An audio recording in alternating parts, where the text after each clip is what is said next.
Welcome back to my story Bible. Today, we journey into one of the most powerful stories ever told, a tale of rebellion, ruin, and redemption. In the heart of the ancient Middle East, a wealthy man lived with his two sons. His life was built on tradition, hard work, and family. But the younger son was restless. He didn't want the quiet life of the farm. He craved the excitement and freedom of the world outside. One morning, he approached his father with a shocking request. "Father, give me the share of the estate that comes to me now." To demand an inheritance while the father was still alive was a deep insult. Yet the father, in his love, agreed to divide his property. The father handed over a heavy bag of coins, the fruit of years of labor, watching as his youngest prepared to leave everything behind. Not long after, the younger son packed his belongings. With his head held high, he walked away from the only home he had ever known. He traveled to a distant country, a place of bright lights and bustling markets, where he believed he could finally live his own life. In the city, the son lived extravagantly. He spent his wealth on expensive wine, fine clothes, and many friends who admired his riches. He threw grand parties and wasted his substance on wild living, never thinking for a moment that the gold might one day run out.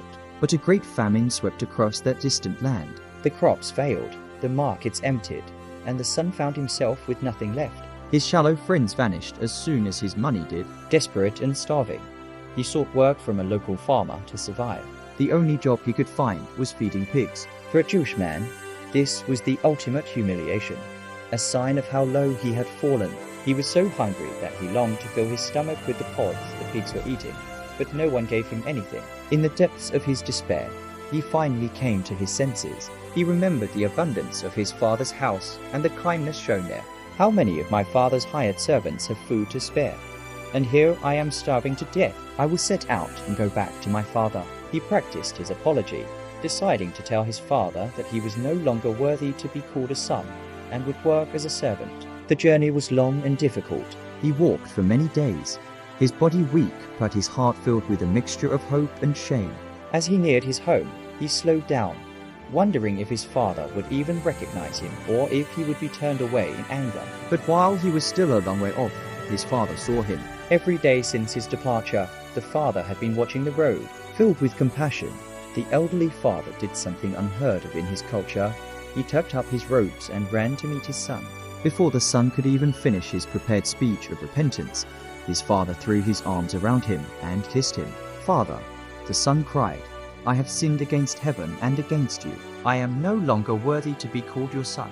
But the father didn't listen to the talk of servants. He called to his workers, "Quick, bring the best robe and put it on him." He placed a ring on his finger and sandals on his feet, restoring him fully to his position as a beloved member of the family. "Bring the fattened calf and kill it. Let's have a feast and celebrate. For this son of mine was dead and is alive again." The estate was filled with music and dancing. But while the celebration began, the elder son was returning from the fields.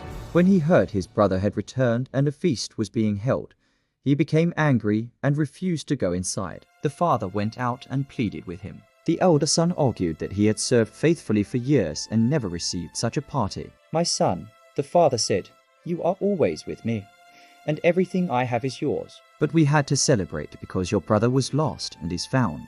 This parable reminds us that no matter how far we wander, God's love is always waiting to welcome us home with open arms. Thank you for watching this story of grace. May it remind you of the unconditional love that surrounds you every day. Don't forget to like, comment, and subscribe for more biblical stories. We'll see you next time on My Story Bible.